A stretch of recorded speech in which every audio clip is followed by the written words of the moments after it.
Hi, I'm Dina, and I'm here with Kayla Crosby. I've been trying to get Kayla out here for an interview. We're in the blue chair zone here today, Yes. outside of my barn.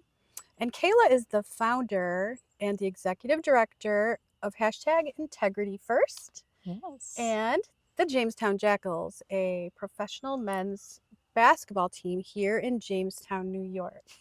So I heard Kayla tell her story once at a meeting, at a luncheon where I was, and I cried and I thought I could listen to that story all day, like Oh, thank you. repeatedly. So I thought if I ever wanted to interview, I always wanted to interview women in our community that were strong and started their own thing and went against the odds. So you were my number one.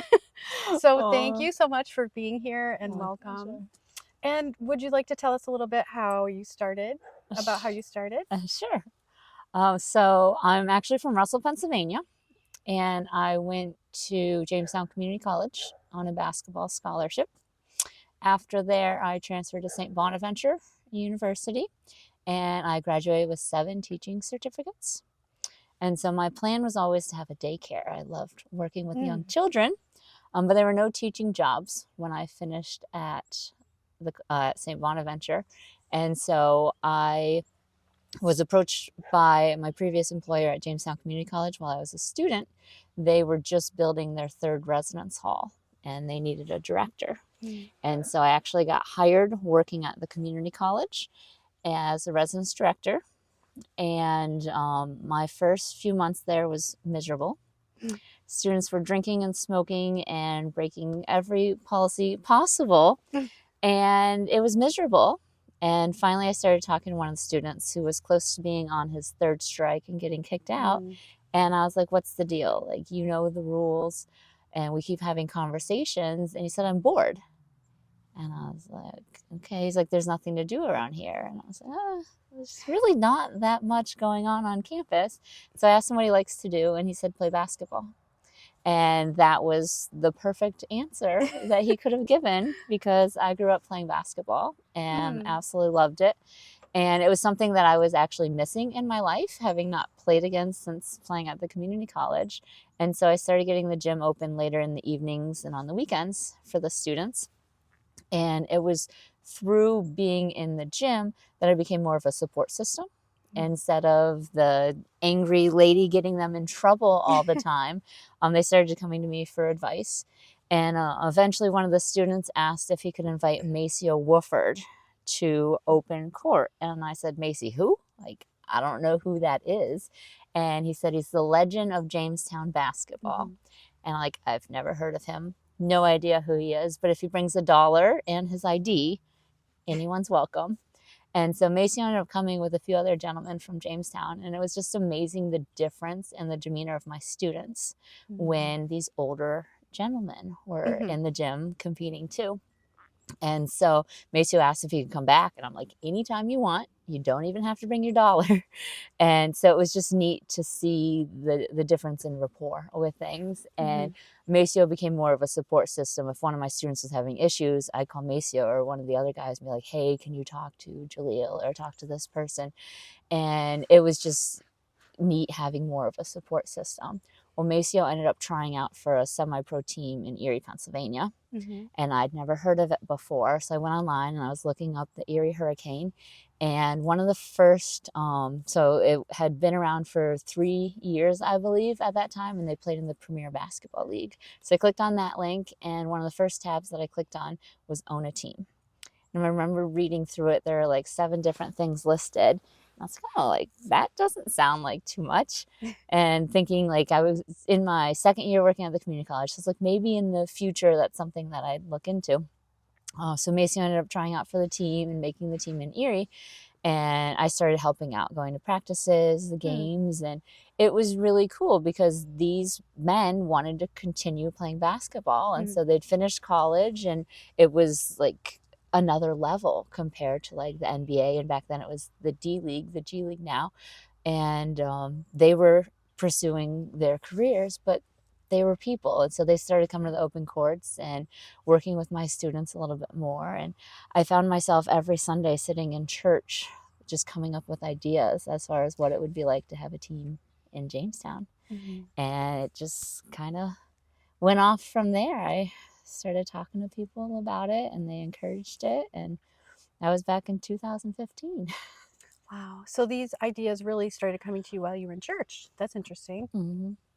Yeah, I really felt as though, like, so it was kind of a tough time when I was at the college. I kind of felt like I was in a rut. Like I had grown as an individual, the couple of years working in residence life, and I was like looking for more in my life. I was feeling frustrated and wanted to make more of an Mm-hmm. impact in people's lives. And so Macio's team was struggling. The owner actually owned two teams, one in Buffalo and one in Erie, and she lived in Buffalo. And so there wasn't as much support for the Erie team. And as there were a lot of different issues, I tried to problem solve and help like fix things and make sure that the players were taken care of. And so it really is a passion of mine. Sorry. They were so quiet at first. Should we halt and I can put them in the house so it doesn't mess it up, do you think? So the time that I was volunteering with the team in Erie, then I actually was filling in for the director of campus life. She was on maternity leave. And when she came back, she invited me to go with her and students to a leadership conference. Hmm. And so we went on this trip, and I'm sitting there in the audience as all of these different motivational speakers are Ooh. talking about pursuing your passion and taking risks Mm-hmm. and like following your calling and stuff. And so on the way home from that trip, I actually got out my laptop and made a PowerPoint presentation of like all these ideas that were spinning in my head Mm-hmm. as far as having a team in Jamestown. And I took it straight to my parents' house and I texted them. I was like, hey, mom and dad, I've got something I want to show you. So we sat down on the couch and I started going through this PowerPoint. And on slide 3, dad said, how are you going to afford any of this? I said, I Sure. don't know. Just keep watching. A little bit farther. And my mom's like, I thought you wanted to work with young children. And I'm like, I do. That's You're quite a right. different group. Yeah. My dad said, you're just going to throw away your master's degree for this basketball dream. And I said, I think it's transferable. I've been learning about curriculum and instruction, long term planning. Like, I think it's preparing me. Mm-hmm. Um, but they were right with all of their questions. Dad stopped watching. He was watching the TV at that point, and I went through the PowerPoint and I finished by saying, like, the reason I came here first is because you guys have always supported everything I've done in life. And the owner from Erie and Buffalo had her parents helping, but it was really just them. There wasn't a big support system. I feel like the connections I've made in Jamestown so far, but it's really important to have you guys behind me. And my mom said, to be honest, Kayla, this isn't something I see myself being a part of. Mm-hmm. And so I said, okay. I thanked him, closed up my laptop, got in the car, and started bawling. And I was just devastated. And I called Maceo and he's like, what's wrong? I was like, well, I made a PowerPoint with my ideas and I showed my parents and they don't support it. And he's like, well, let me see it. So I went over and I brought it up and I'm going through it. He's like, this is amazing. This is awesome. You have to do it.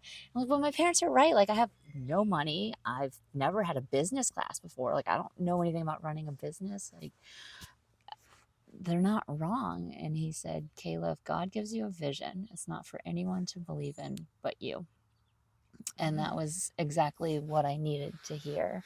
And so Maceo and I ended up meeting with the mayor. We met with JCC, and I just started putting it out there and telling different people about what I wanted to do. And the idea was to start a nonprofit that would own the semi-pro basketball team in order to bring positive role models to the community. And it was just like amazing, the different doors that opened and the random people that I met that helped make this dream a reality. Mm-hmm. So it's been crazy.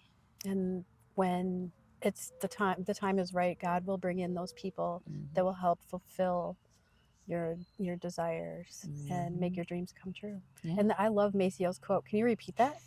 If God gives you a vision, it's not for anyone to believe in but you. Mm. And did you go back to your parents with that quote? I did not. I just stubbornly moved forward. I was going to Hmm. prove to them that I could Okay. do it. They fueled your fire in a And way. I ended up getting invited. The league was having their national championship in Rochester, New York. Mm-hmm. And so I was invited to go out there. And my mom would call and ask questions. And I was very short with her and probably rude because I was hurt. And she finally called me out and she's like, Kayla, you've been shutting me out. Like, what's the deal? And I was like, Mom, you told me you didn't want to be a part of this. And she's like, no, I didn't. So I repeated those words like they're ingrained in my soul after she said them that day. She's like, well, that's not what I meant. I just don't want to be in like leadership and decision making. She's like, I'll sell tickets or popcorn. Like, I still want to support you. Mm-hmm. And so she went with me out to Rochester so that I didn't have to go by myself. And we got there and the owners from the other team all introduced themselves. I was with the vice president of the league, and everyone kept talking to my mom. Everyone was directing all their questions and inquiring about Jamestown, my mom, and she's like, no, like it's not She me. didn't Like want to be the talk to publicist. her. Like it's her thing. And so mom ended up disappearing for a little bit because she just felt uncomfortable. Like Mm-hmm. it wasn't her thing, you know. She was just there to support me. And she came back and she's like, Kayla, you won't believe who I just met. This guy is an owner of a team in Michigan, and he's a Christian, and he has this thing called Church on the Move about sharing God's love, not pushing God's love. And it's just amazing. You have to meet him.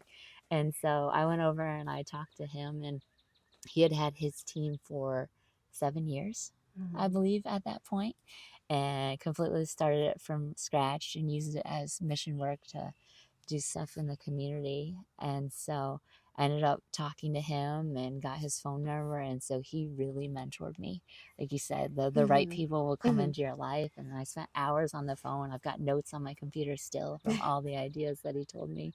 But coming back from there, then I kept moving forward, meeting different people, getting everything figured out. And my dad became the first assistant coach for the team. That's He and I were amazing. doing it together. And when I started the nonprofit, they gave the first donation to the Oh. nonprofit and were the biggest investors and support. And like that first year, we were practicing at 6 a.m. and then 8 p.m. twice a Mm. day. And my dad would drive from Pennsylvania to Jamestown, pick up the players at the hotel because I didn't have transportation, get everyone to the gym, coach for an hour and a half in the morning, change, go to work all day long, eat dinner with my mom, and then drive back up for practice in the evening. And so it was just like amazing. Mm. My siblings came in and supported, and like it was truly a huge family A effort. family Yeah, affair. which was really cool. That's great that they all Yeah. came on board with you. Yeah, it was really special. And for Mm-hmm. me, one of the greatest parts about playing basketball growing up was my family was always there. Both sets Mm-hmm. of grandparents, my parents, siblings, aunts, uncles. And so when I played at JCC, they continued to come watch me play. And so it was like I got to spend time with my family. And having gone to St. Bonaventure, there was no reason for like the family to come visit me as regularly, Mm-hmm. you know? And so I kind of lost that piece of spending time with everyone. So Sure. starting the Jackals, they were all season ticket holders. So whether they were volunteering or in the crowd, I get to see my family Mm-hmm. every season. So that's been really special about it too. How rewarding. Yeah. That's And I was great. going to ask about mentors. Mm-hmm. Um, Growing up, I learned from elders, natives, and then my grandfather, Mm-hmm. and an older man who sold my father products for his bulldozers, and Really? he listened to Zig Ziglar all the time on those cassette tapes. And Uh-huh. so, your mentors, how did those people play into Mhm. this? I would say my father is one of my Yeah. biggest mentors. And so he always grew up coaching myself and my siblings Mhm. and was always so tough on us, like with the decision making. And that has a big part on the name of the nonprofit, Integrity First. I feel like Mm. that was something my parents always instilled in us, was doing the right thing and being accountable for your decision making and stuff. And so the mindset is like, as humans, integrity is often not our first thought. Mhm. Survival is. And Mhm. so often we'll tell that little white lie or we'll manipulate the situation in order to not upset or disappoint someone Sure. else. But if we're able to trust and know that, yeah, we can make mistakes, but they're still going to love us, we can have integrity. And so the goal is to have integrity with the first thought, but maybe the second or the third thought, or who knows, it's all about growth. But really just trying to make my parents proud for who they raised me to be. I love that. I strive for that as well. I lost my dad 10 years ago, Oh, unfortunately, but my mm, mom, she told me when I was young that someday you're going to write a book. And she always encouraged me to follow my passions, which I spent all day drawing horses and writing stories about horses. that's awesome. And it's so great. We're so blessed to have parents on, on this journey with us Mm-hmm. that support us and encourage Yes. us to follow our passion. Yes, definitely. Hmm. It hasn't been easy for my parents. They question it. I make them very nervous. I Still? have done many things that, I mean, they are from small towns and really haven't Yeah, that's explored much. So I've done way more in life. My mom tells me I terrify her all the time. my mom says But that to me. You take too many risks. You worry me. yes, but they've been a true blessing for a Hmm. lot of people, for sure. Well, speaking of growth, did you encounter a lot of judgment being a lead in a leadership role over a team of men? Bringing a team of men that are usually from different cultures Mm-hmm. into the city, and Mm-hmm. did you face judgment for that? And I would say tell us about definitely. that. I think the biggest judgment, though, probably came from myself and feeling overwhelmed and unqualified. Mm-hmm. And so that first year, I really felt as though I was called to create the team. I felt like I was going to benefit these players by giving them an opportunity and then benefit the community by bringing in these positive role models. So it wasn't something for me, it was for everyone Yeah. else. And I started the nonprofit, and everyone said, like, once you have a nonprofit, you can get all these donations and stuff. Mm-hmm. Well, no one in Jamestown really knew me. And so I'd be scheduling these meetings with different like business leaders and Mm-hmm. looking for sponsorships. And they're like, well, who's your head coach? Who are the players? I didn't know. Like, I was They still in wanted a that strategic plan. process of figuring that stuff out, and they didn't know me and I didn't have a track record or anything. So they're like, well, come back in a couple of years once you've got it figured out, and then Mm-hmm. we'll sponsor and donate. And it's like, you don't sponsor now, like there's not going to be a couple of years. And so there was always the burden of having to the pressure of taking care of things and not letting anyone down. Like, I'm very performance Mm-hmm. driven and wanting to take care of everyone. And so um it was overwhelming. Like, I literally cried probably every day that first season. And I think one of the biggest things was when I was making the plans for it, I really thought Maceo and his teammates were going to be the players. But they also questioned if I could actually do this and Mm-hmm. what it was going to look like. And so none of them even came, like, they came and watched the tryouts, and they were like around and wanted to like be a part of things.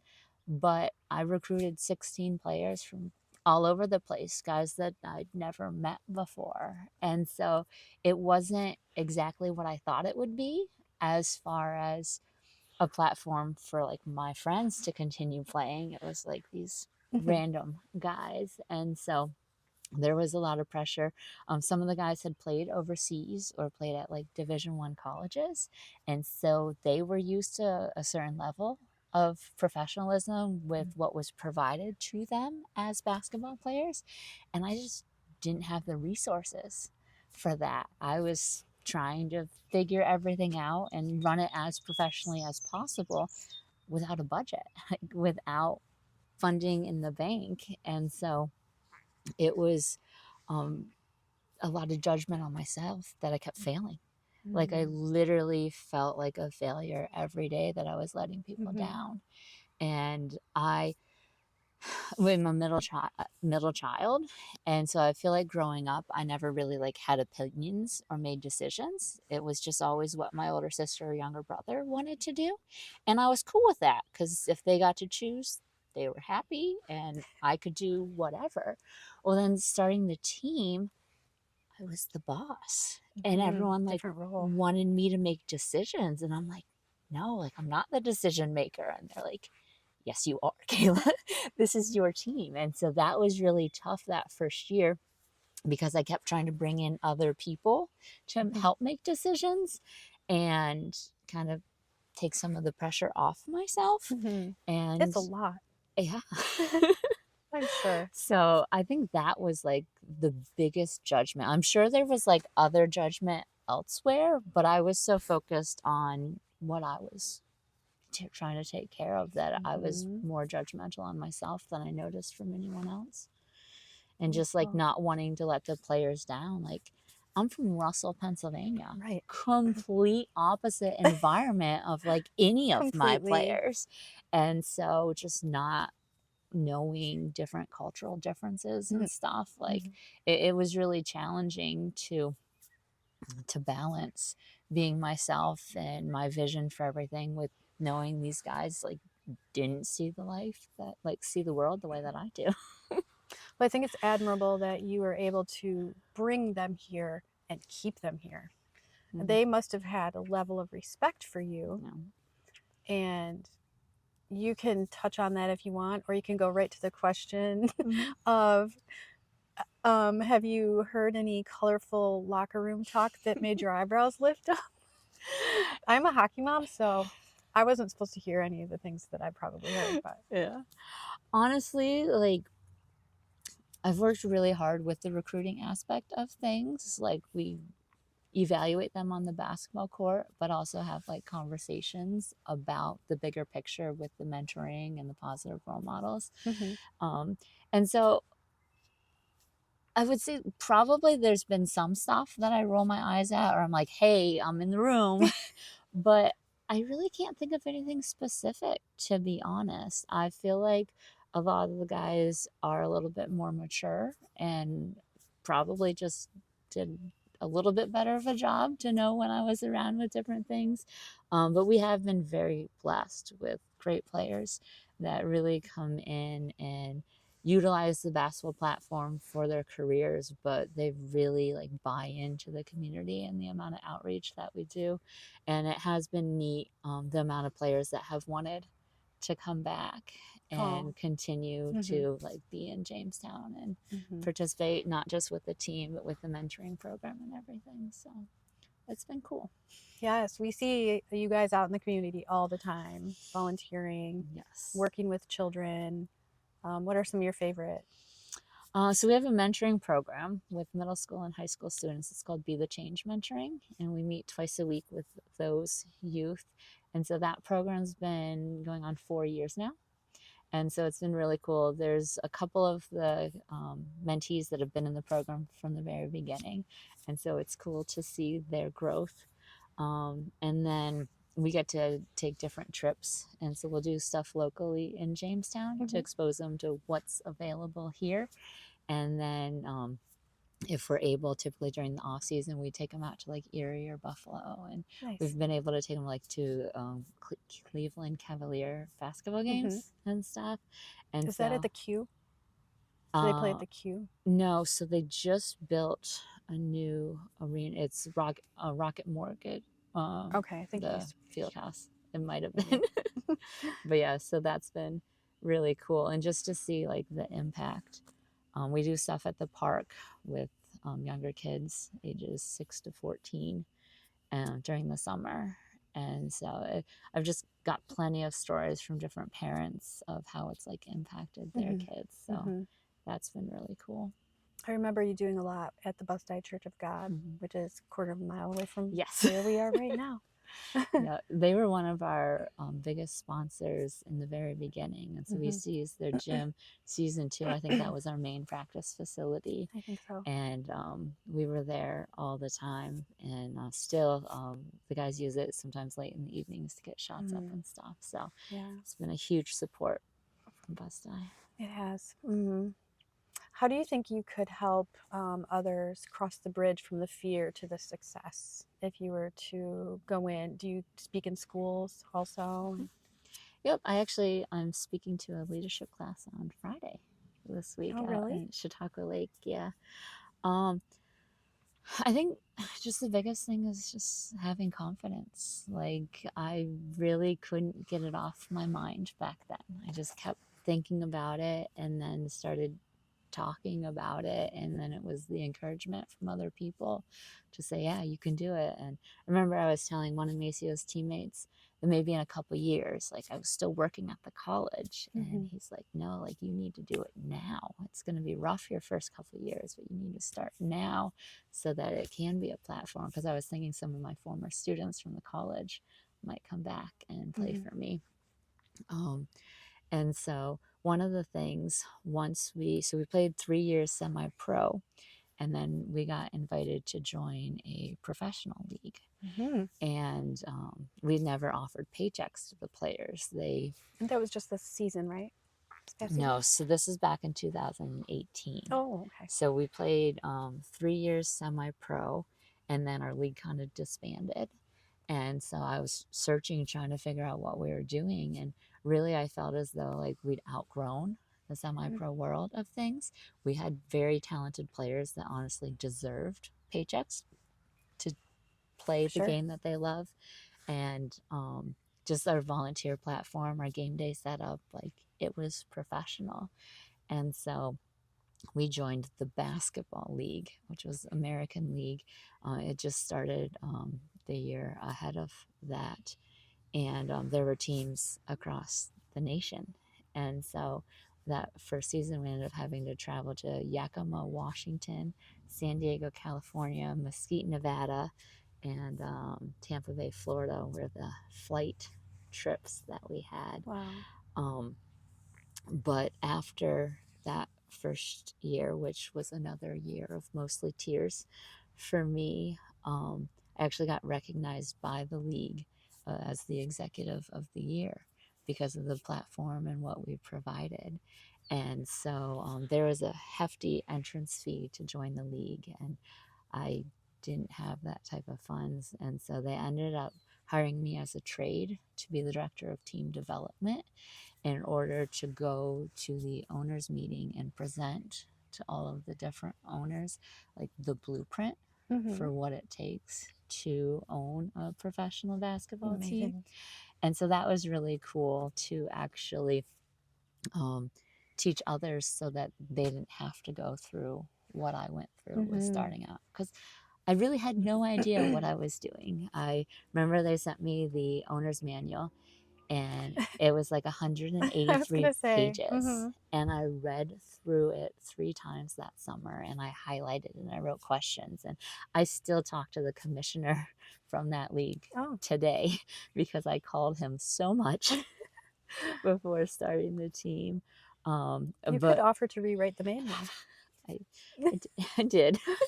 We went through it then. Wow. um, but the biggest thing then, like, if you decide you want to do Mm-hmm. something, then you have to fully commit. And Sure. so even though I didn't know exactly what I was doing, I was going to learn, Mm-hmm. and so I read that manual. I called the commissioner, I asked the questions, because once I decided I was going to do it, I was all in. Mm-hmm. I had to find a way to figure things out. And I think that's the biggest thing, is like, if you're going to take a risk, you fully take it, you Yeah. fully commit to it. Sure. Now, did this take over your current job? Like, how did you work your how did you end up working and doing this at the same time, and when were you able to make the transfer to just doing this only? So I was a residence director season 1, and then after the season ended, that director of campus life position that I Mm. had done interim opened up. And so I interviewed for that and got that position. And so then it was trying to decide after season. My mom said, Kayla, you did it. Great job.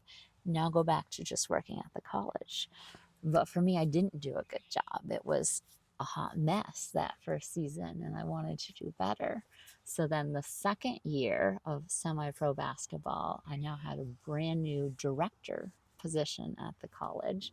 So Wow. it was once again overwhelming, but like in the Mhm. complete opposite way, as far as the residence director position had kind of become routine and I was able to Mhm. like balance my schedule and Yeah. everything. Well, now the college was completely insane because I Mhm. had no idea what I was doing. And yet I was still trying to do better with the Mhm. Jackals. And so that was probably my least favorite season, season two. Because you had to juggle so much. Yeah. And I knew enough of the Jackal stuff of what I had to do, but yet I didn't have as much time because I was learning brand new in the Mhm. director position. And so then that second year of being the director, then, so the third year of the Jackals, that year was probably one of my favorite years. We played in the Northeast Division of the North American Basketball League. And so they actually had 4 different divisions across the United States. And so we won our Northeast Division and got to fly down to Dallas, Texas to compete for the national championship. And I felt like I was finally having confidence that Mhm. year. Mhm. I realized that I was truly blessed and highly favored, and that God had brought different people in. And each year, the donations came in just in time. Wow. And I just met Mm. so many people that were making this dream a reality. That season 3, I was finally like feeling good about things. I Mhm. was doing better at the college and running the Jackals and everything. And then the leagues, just like I mentioned, the semi-pro world we had outgrown, and so I was really contemplating like what I should do. I wanted to continue with the team, but yet I wasn't aware of a semi-pro league to continue in that would be good enough, and I didn't think I was quite ready for the professional league that we'd been invited to. But once again, I was in church, and there was a song called me higher, I believe it is. And I remember just listening to it and feeling as though like I could stay right where I'm at, or I could listen to the call and take a step Mm. higher to that Mhm. next level.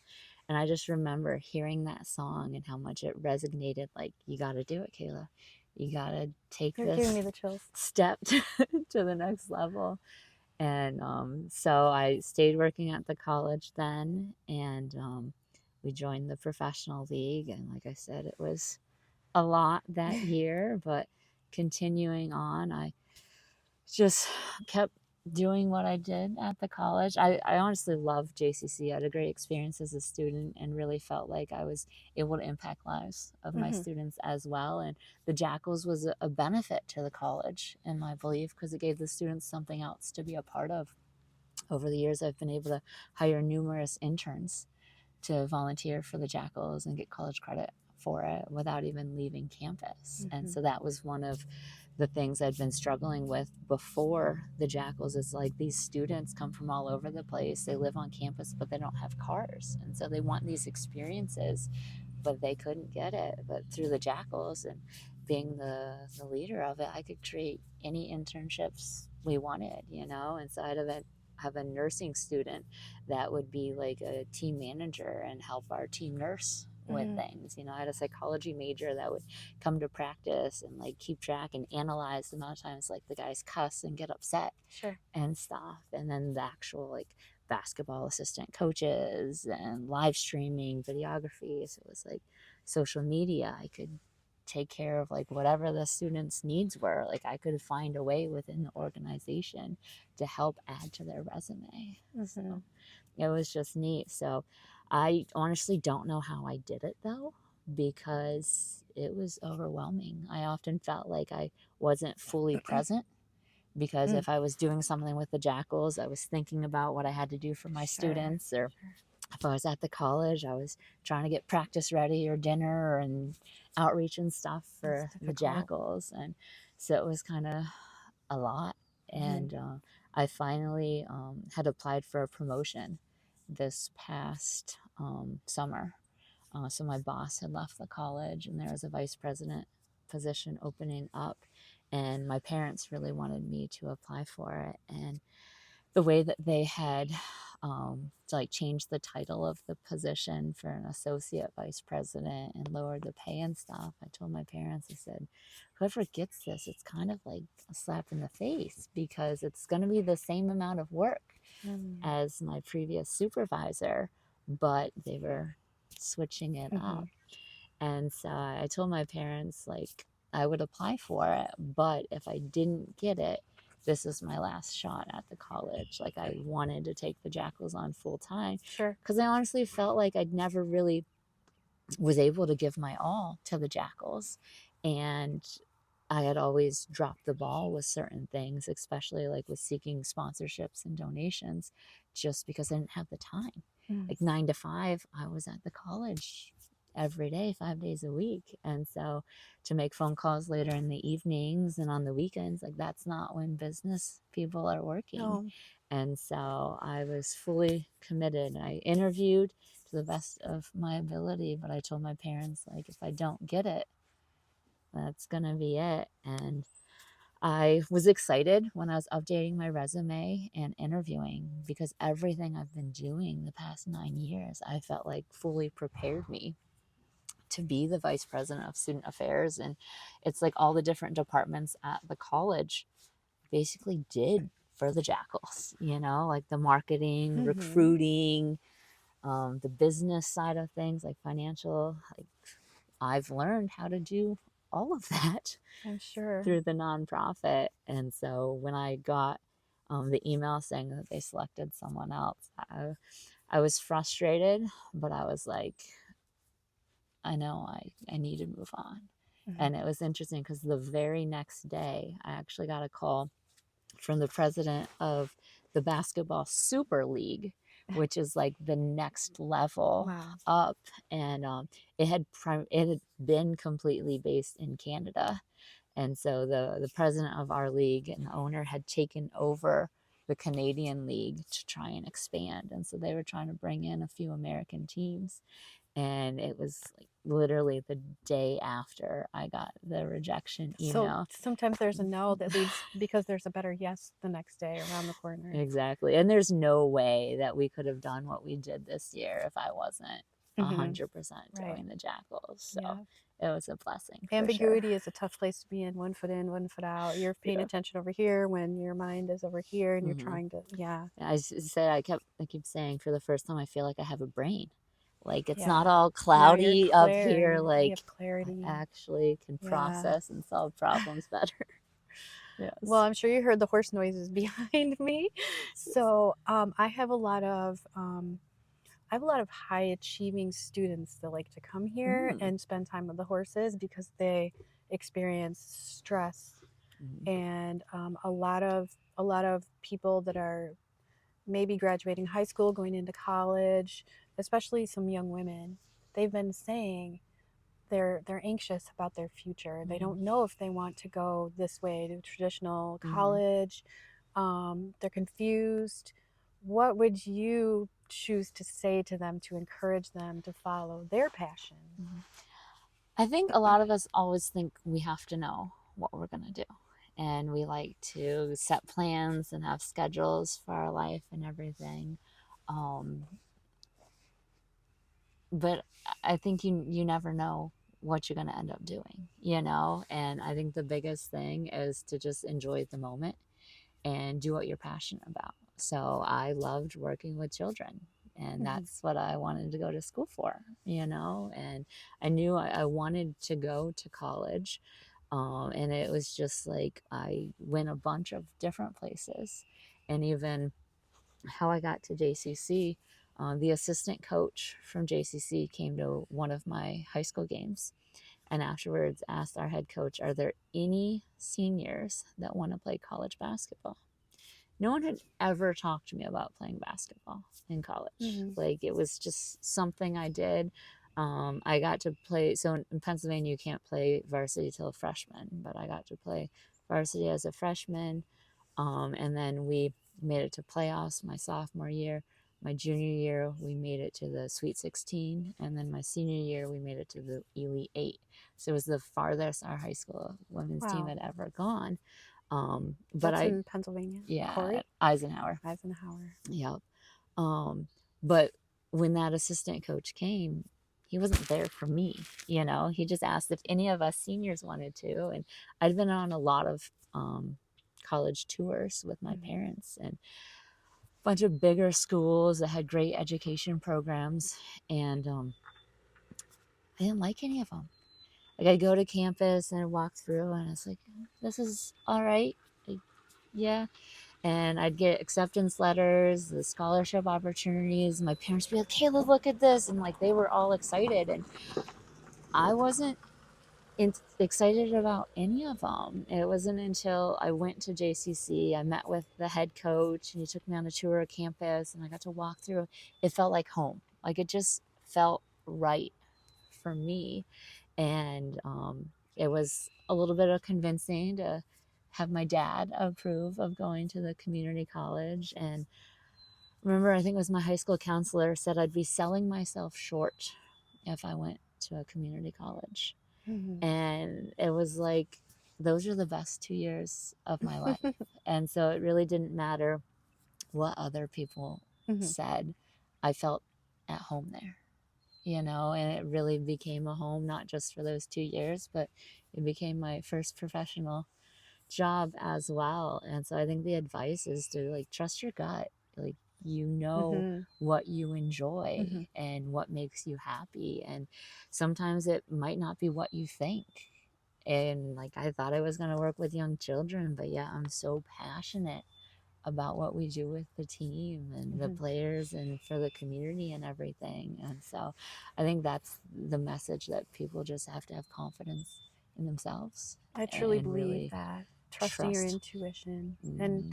feminism. I'm not saying feminism, but I'm saying as a female like me, our nature is to nurture, Mm-hmm. and that's when our gut has to come in and override our heart sometimes. Yeah.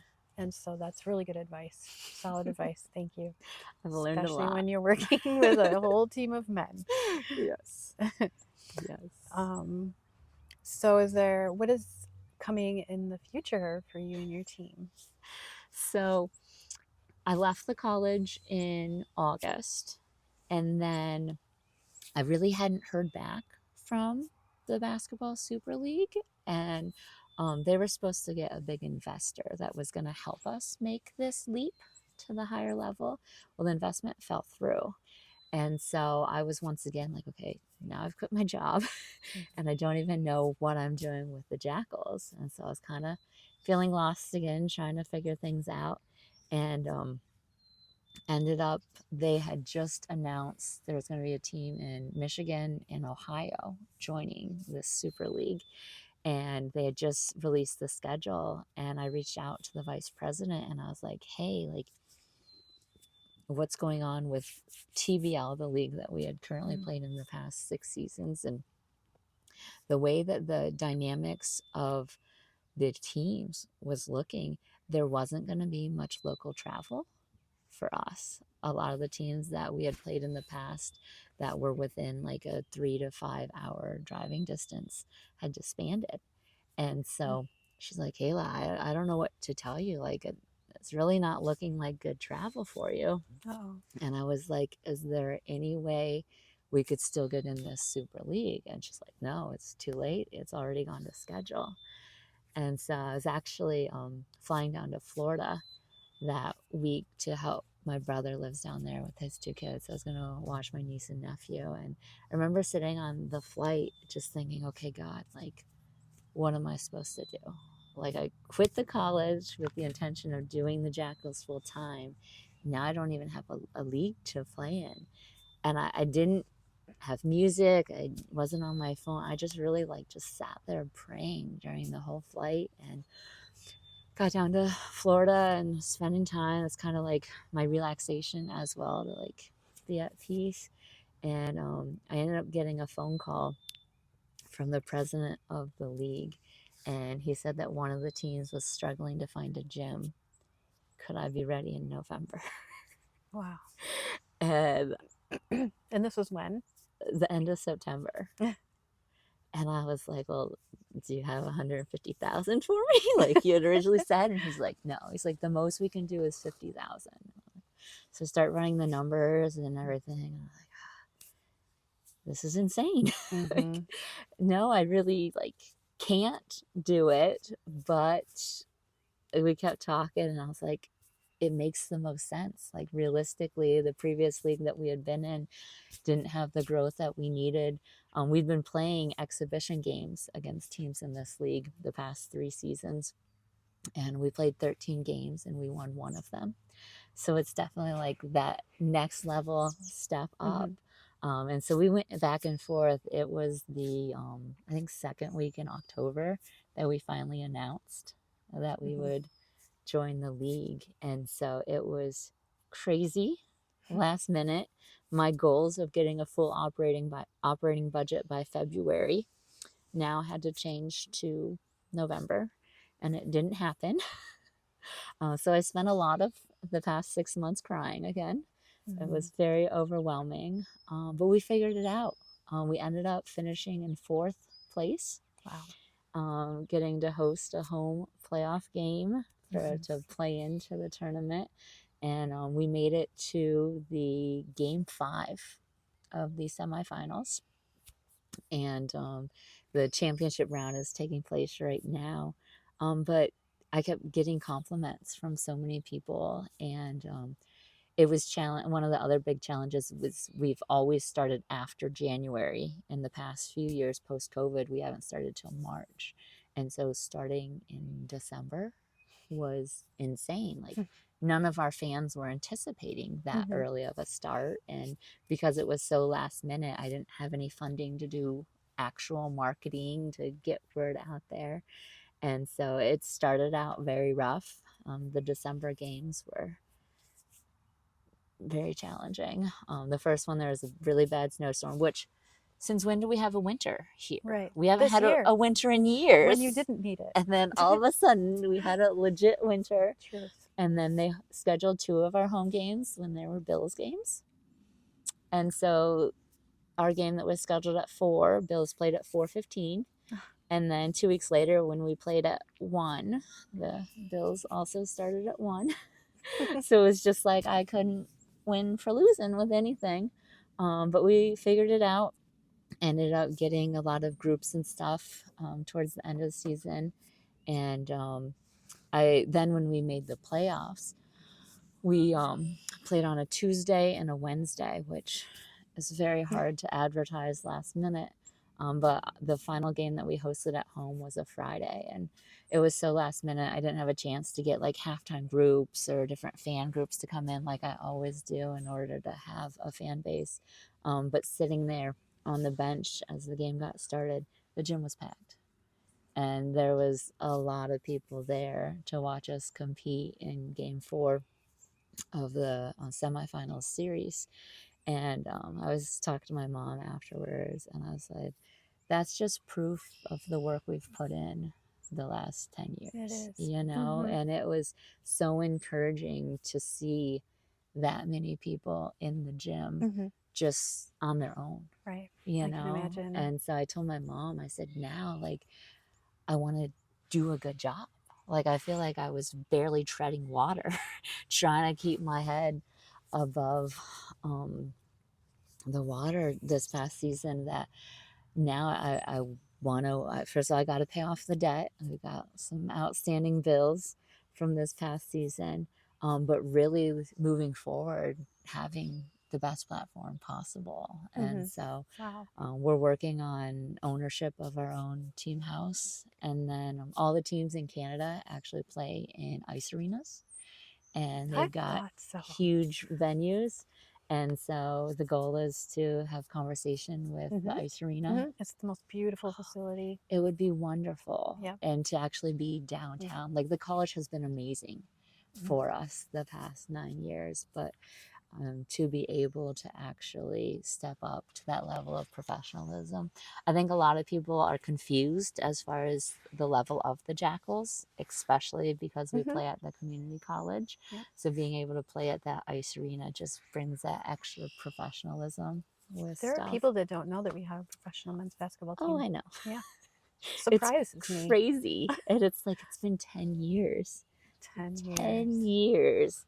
And yet, there's still so many people that have no idea. Mhm. So that's a big goal too, is to just increase the marketing and make sure that everyone's aware of us. Mhm. We did a lot more with different schools. We'd never been to Westfield before or Chautauqua Lake. Mhm. We got into 3 of the 4 schools in Moore County this past year. And so just trying to get out there more, Mhm. and then being more strategic with everything. That training session that I did for the basketball league, um, it's everything I want to do. Mhm. It's never been what I've been able to do. And so it was crazy. The second year going back to the owners meeting, this gentleman came running up to me. He's like, "Are you Kayla Crosby?" And I'm like, "Yeah." He goes, "You're amazing. Thank you I agree, so 100. much." He goes, "I started my team from scratch and I just used everything Oh that you man. gave us. Mhm. It's amazing." And literally, we played them that season. And I walked in. I said, "Oh, this is what I wanted to look like." Like, I was so jealous, but Mhm. that was his full time job. Like, that's all Mhm. he did, was use all of my stuff and create his own team. And it was like the way the platform's supposed to be. And so that's what I want to be able to do now, is to actually Perfect. I go was hoping you would through say that. all these Uh-huh. ideas and have it be wonderful. Mhm. Mhm. Hold your own lectures, Mm. workshops, Yes. Yes. masterminds. What's Yes. next, you I know? would love to. Mhm.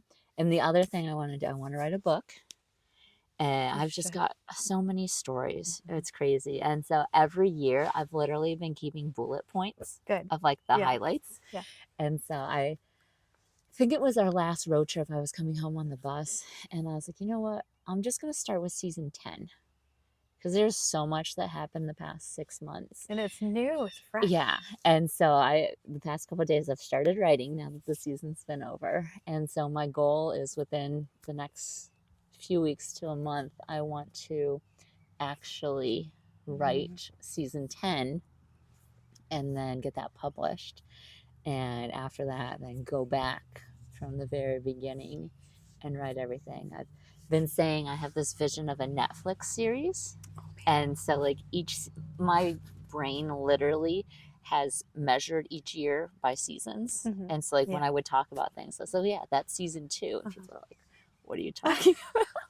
But I think that's in preparation for this Netflix series that has like all the What an different amazing idea. seasons. I just researched how you can get on Oh, Netflix. did you? You have to know someone. But there are two ways. You have to know someone, and then there's another way, and I can't really remember what it is. But Really? I'll share the Yeah, message with let you. me know about that. And Okay. then the other thing is, like, you know how there's like Power and Raising Cain and Force, Yes. like, you know that series? Yes. So I want like the Jackal series, which I don't know what the title of it's gonna be yet, but then it's gonna break off and have like Macio's story. And so Sure. it'll be like his Yeah. life before meeting me, and then that like crossover period of like when we were interacting with things, and then like how his life has changed from working at a factory to now running his own training Wow. program since From a factory. yeah, Wow. he was working at a factory when we started. What a different way of life. Yeah. Wow. And now he gets to work with kids and train Mm-hmm. and loves life. Amazing. It's been crazy. You've changed so many lives, and the community loves you, and the guys. How easy is it, or hard, difficult is it for you to keep a coach and the same staff? It's been challenging. The first year, one of my players actually got injured, and so rather than sending him home, he had the most experience as far as playing overseas. So I had him come and coach, and then my dad and I were I thought so. I helping thought that. with everything. Like, my dad and I ran training camp completely by ourselves. Dad never wanted to be the head coach though. Like he was cool assisting, but Mhm. like never has wanted to be the head coach. Season 2, I had met a gentleman from New York City, and he was gonna come in and be the coach, but he worked full time in New York City, and so he sent a friend of his to be the coach, and that wasn't what I was planning on. Mm-mm. And the friend didn't ever really coach. He was just here, and it was getting frustrating for me because it was like, you're not actually teaching these guys anything. And so he ended up leaving in the middle of the night and In never the middle of the said night. anything. Yeah, he was staying at the team house with the players, and he just didn't show up to practice one day. And I was fine with him leaving, to be completely honest, because I was frustrated, but it was just weird. And then the third year, I had a young coach about the same age as me, but it was like his first professional job. And I'd never met him before. We had got connected through this gentleman I had met recruiting, and he was saying that he was looking for an opportunity to start his pro career. And we had conversations on the phone, and he had been working as an assistant coach at college. And he said that it was like a toxic experience for him because the athletic director would undermine him, and that was like a frustrating dynamic Mm. for him. So that was a big conversation we had before him moving to Jamestown to be the head coach for us. Was he requested, like, if I had an issue with something, to like pull him aside and like never confront him in front of Sure. the players, which didn't seem like a big request when he Mhm. made it. But But there were frequent instances where you had to pull them aside. there's just one situation Mm. that I regret, because the guys had just signed their contracts, and we were in the meeting room having our first team meeting. We're standing side by side. He's 6'8", tall, skinny white guy, and we're looking at 12 black men from all over the country. And he said, now that you've signed your contract, Kayla now owns you.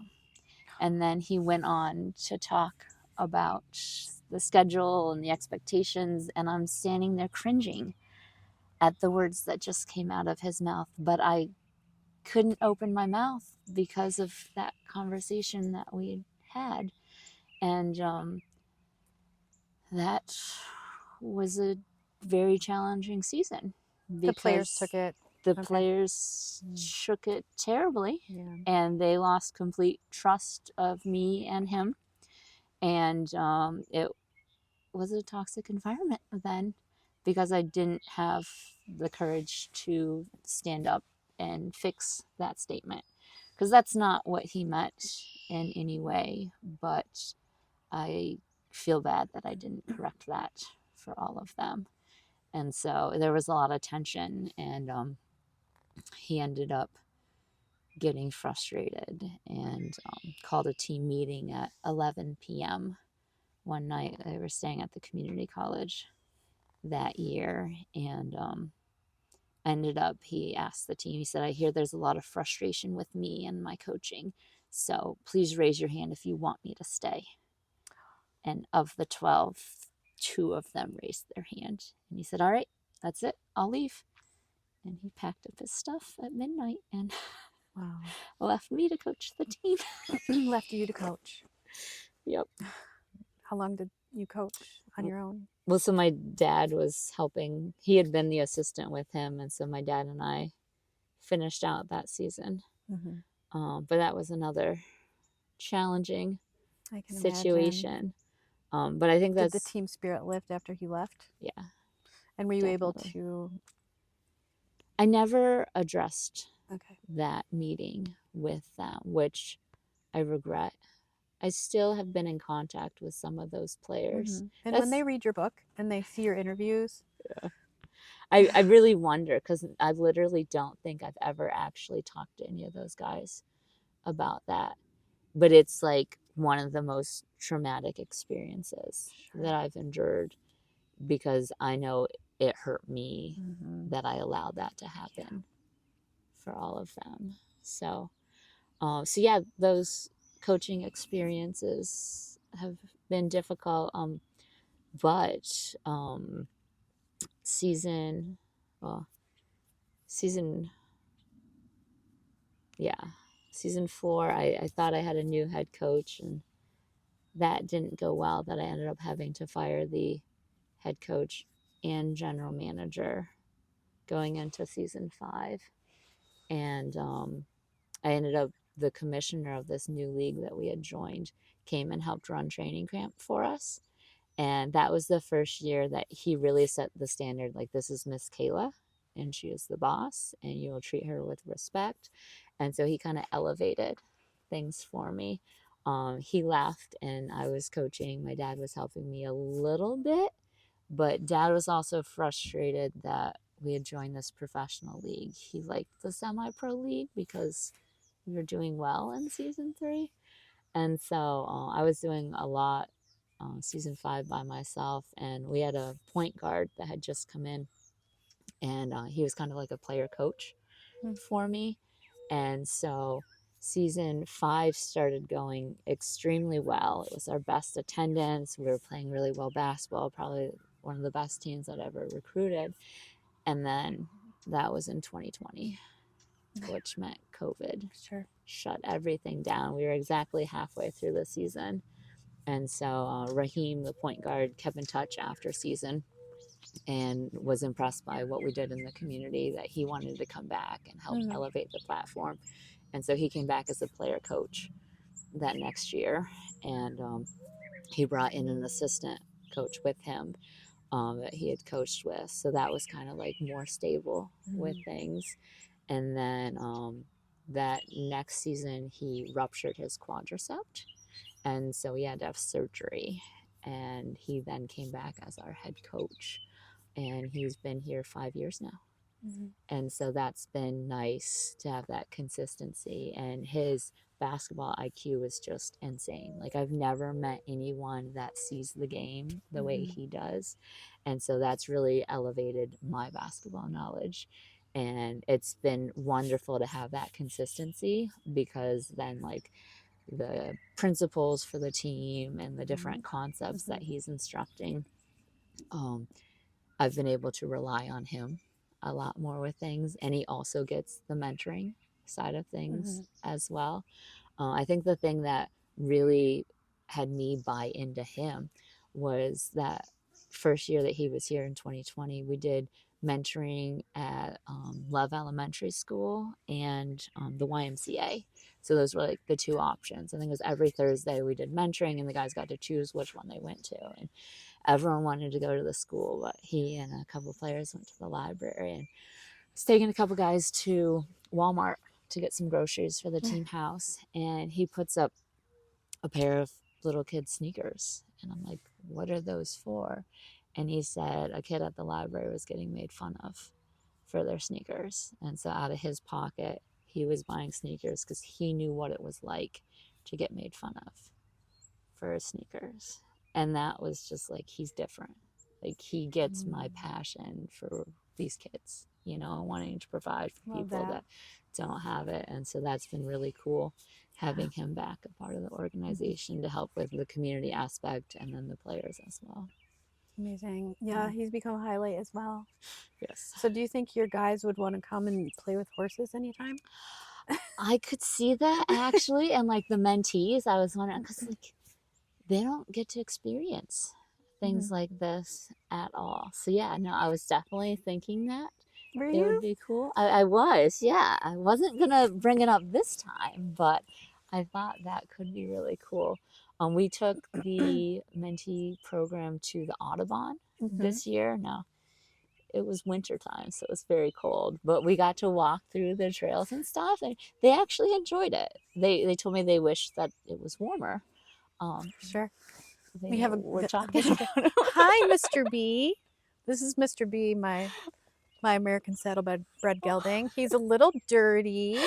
As soon as he gets clean, he goes rolls in the mud. Of course. Hi, Mr. B.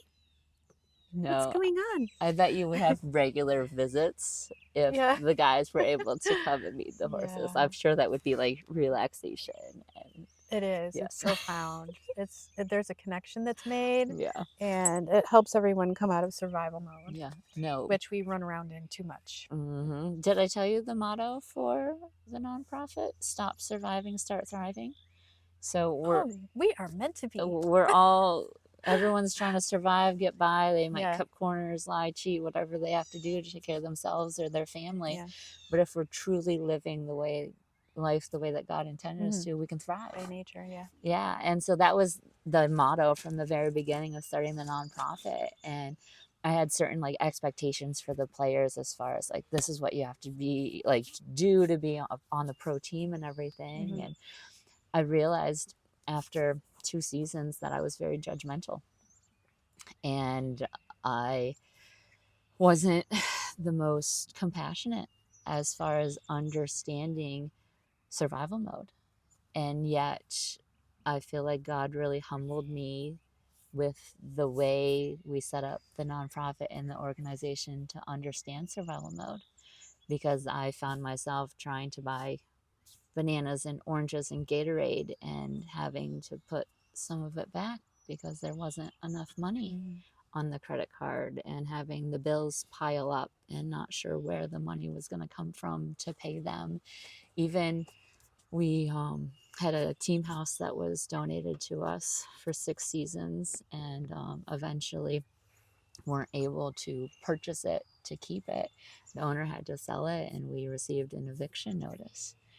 And those are all a lot of times regular aspects of what my players grew up dealing with, not knowing where they would live or get money. And I feel like God really humbled me to understand survival mode so that I can better relate to where my players are coming from, and some of the decisions that they make Mhm. with things. And so that's been huge growth for me. Mhm. And I finally feel like now we're done surviving. It's been a decade What a of feeling. survival, and I'm ready to thrive. I'm ready to have our own team house, to have a practice facility, to have the ice arena as our home court, and really be able to have that operating budget to make the impact that we've been surviving and trying to figure out. But I know how much better we can be if we have that thriving mindset Mhm. and don't Mhm. have to worry about making ends meet and really surviving with things. That'll be magical. That mindset, it'll change everything. It will. Yeah. I'm excited.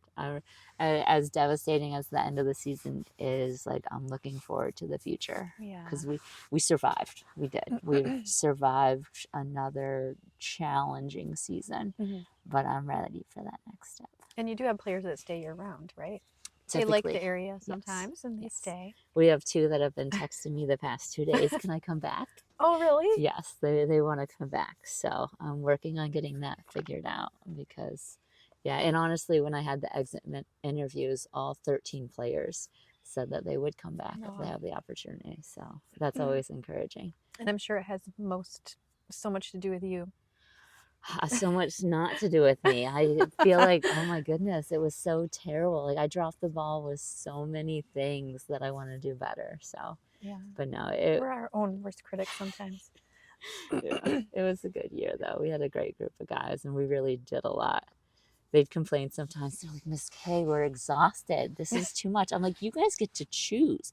I've been in everything. It's exhausting. Or we'd have practice. I'm like, who scheduled this? I'm so tired. Can't we sleep in? But it was surviving. Like we had to take Yeah. whatever gym time we could Mhm. get, and we had to do Mhm. every outreach we could because we had to build a fan base with the new season. So I'm excited True. for Yeah. But the after the growth. games, that's when the restoration takes place. Yes. A little bit of relaxation. Yes. Bring them out to the country. Yes. Be So, perfect. is there anything else you would like to add to, like, maybe inspire anyone listening? Maybe. I would just say if you're passionate about something, don't give up on it. And like you said, we're our own worst critic. And I feel like doubt's a big thing, and I think there were 3 times, it might have been 4 times this season where I really just felt like giving up. Mhm. You know, I really was like, I don't know how we're going to get through this, you know, and yet each time we did, you know, and it's okay to cry. Like, Yeah, it's okay to feel like you've hit rock bottom, but I think there's courage in admitting that and then having the confidence to still move forward, you know? And so, um, don't be afraid to go through the tough times, you know? And just one of the character traits is perseverance. And I feel like that's really been the story for sure. of the past 10 years is just persevering no matter what's come up, you know? But that's the thing. Like, one of my friends said, you don't know what you don't know until you know it. And I was like, wait. You don't know what you don't know till you know it. And that, like, I didn't know leagues like this even existed Mm-hmm.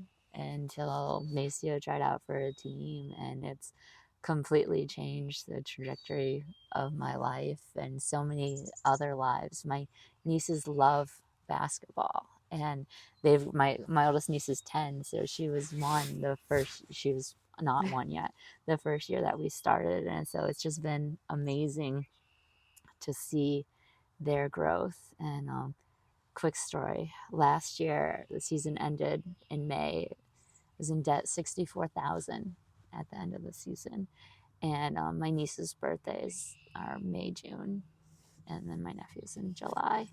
And so they had this big party for all of them together, and Aunt Kay's gonna show up, and I'm like, I don't have money Mm.